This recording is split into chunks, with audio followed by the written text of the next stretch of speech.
আসসালামু আলাইকুম। আমাদের হাতে যে স্মার্ট ওয়াচটা এটাকে আমরা নিঃসন্দেহে বলতে পারি দিস ইজ বাজেট বেসড, কিংবা আপনি বলতে পারেন বাজেটে এর থেকে ভালো স্মার্ট ওয়াচ মার্কেটে এক্সিস্ট করে না। আমি কথা বলছি স্কোয়ার শেপড Zeblaze GTS 3 নিয়ে। এটার দাম কারেন্টলি 1500 টাকা। ধন্যবাদ গিয়ারিকে আমাদের কাছে এই প্রোডাক্টটা পাঠানোর জন্য।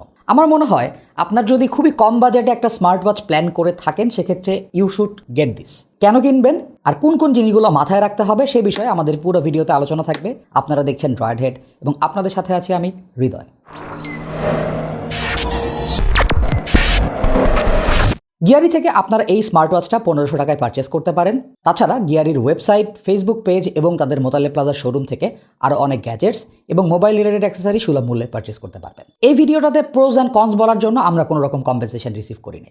তো যে কথাগুলো বলবো সেটা আমাদের গত এক সপ্তাহ টেস্ট রেজাল্ট এবং আমাদের অভিজ্ঞতার আলোকে লেখা। এই যে দেখেন আমার হাতে একটা ফ্রেমওয়ার্ক করা আছে, এখানে ডাটাগুলো এনলিস্ট করা। আশা করি আমাদের টেস্ট রেজাল্ট আপনাকে পারচেজ ডিসিশন নিতে হেল্প করবে। প্রথমে আনবক্সিং শুরু করব। এই ডিভাইসটার খুবই মিনিমাল একটা বক্সের ভেতরে স্মার্ট ওয়াচ, এটাকে চার্জ দেওয়ার জন্য কেবল এবং কাগজপত্র আছে। অবভিয়াসলি এই প্রাইসে আমরা এক্সট্রা স্ট্র্যাপ চিন্তা করতে পারি না, তবে থাকলে অবভিয়াসলি আরো বেটার ভ্যালু ফর মানি হইতো। নান্দলেস এই ডিভাইসটা খুবই লাইট ওয়েট, মাত্র 35.5 গ্রাম। আমি হাতে পরে আছি, বিশ্বাস করেন আমার মনেই হচ্ছে না আমার হাতে একটা স্মার্ট ওয়াচ, আনলেস এটার স্ট্র্যাপ আমার হাতের সাথে লেগে না থাকতো। সুতরাং বিল্ড কোয়ালিটিতে কোথাও মেটালের দেখা পাইনি, সম্পূর্ণটা প্লাস্টিক বিল্ড। ডান পাশে একটা সিঙ্গেল বাটন যেটার উপরে সুন্দর টেক্সচার করা রয়েছে, যার ফলে বাটনটা কোথায় আছে আপনি হাত দিলেই টের পাবেন। শুধু ওয়াচের বডিটা 20.7 গ্রাম। এর স্ট্র্যাপটা ইজিলি খুলে ফেলা যায়। কুইক রিলিজ পিন রয়েছে, স্ট্র্যাপের উপরে সুন্দর টেক্সচার করা রয়েছে।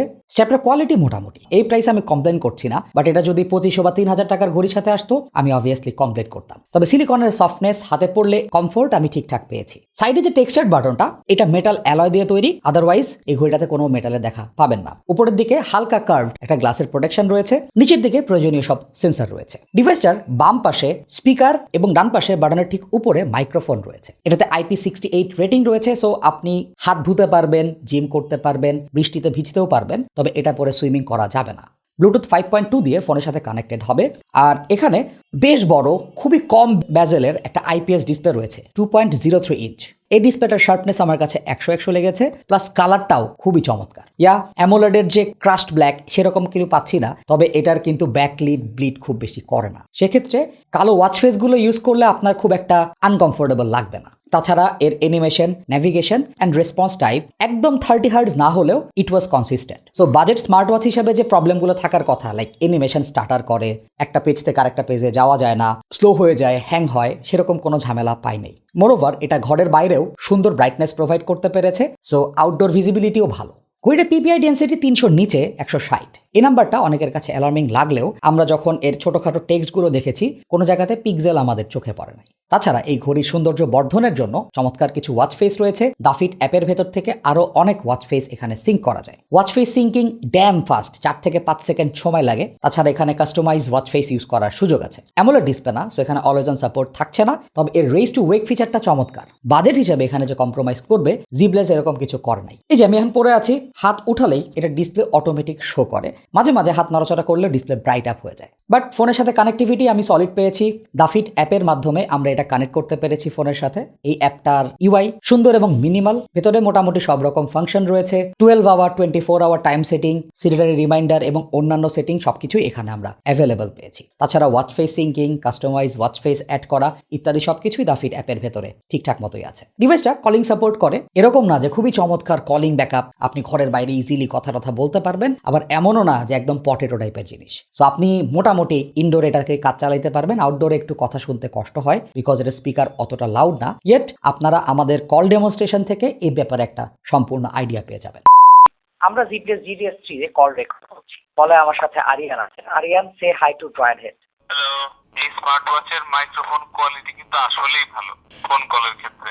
এটার স্পিকারের সাউন্ডটা আমার কাছে একটু আনক্লিয়ার লাগছে আর কি। অন্যান্য স্মার্ট ওয়াচ গুলো আছে ওর তুলনায় যথেষ্ট বেটার। আসলে আমার কাছে জোস লাগতেছে।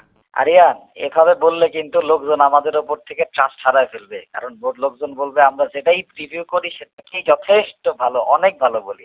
আসলেই ভালো, মানুষ শুনলেই বুঝতে পারবে। আমি জানি না Zeblaze আরিয়ানকে টাকা পয়সা দিচ্ছে কিনা, আমাকে কিন্তু দেয় নাই। আরিয়ানও আমাকে কোনো ভাগ দেয়নি। তো আমি মনের দুঃখে কলটা কেটে দিচ্ছি। Thank you.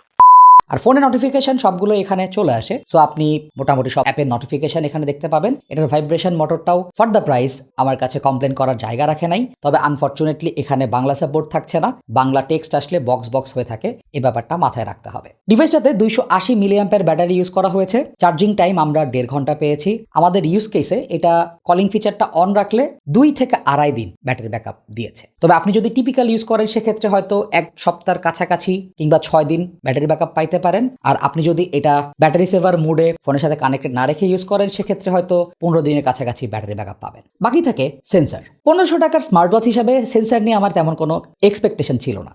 It might be fake, এটা আবার ঠিকঠাক রিডিং দিবে কিনা এরকম কোনো এক্সপেকটেশন নিয়ে আমি এটা হাতে পড়ি নাই। বাট যখন অক্সিমিটার বা অন্যান্য দামি স্মার্ট ওয়াচগুলোর সাথে কম্পেয়ার করলাম, আই ওয়াজ সারপ্রাইজড যে এটা থেকে আমরা প্রায় হেড টু হেড নাম্বার দেখতে পেয়েছি। আমি Mi Band 8 Pro সাথে এটাকে কম্পেয়ার করলাম, ড্যাম ইট ওয়াজ 19-20। অক্সিমিটারও সেম। সো আমি বলতে পারি হাতে এটা রিডিং ঠিকঠাক দেয়। আমরা টেবিল অন্যান্য অবজেক্টের ওপরেও এটা সেন্সর টেস্ট করে দেখেছি, কোনো রিডিং শো করে না। তবে রিফ্লেকটিভ সারফেসের ওপরে এটা আবার 2-4টা রিডিং শো করে। এই ঘড়িটা স্টেপ কাউন্টিং আমার কাছে একটু মিক্সড ফিলিং দিয়েছে। আমরা কোনো ক্ষেত্রে দেখলাম এটা 88%, কোনো ক্ষেত্রে দেখলাম এটা 94%-এর মতো অ্যাকিউরেসি শো করতে পেরেছে।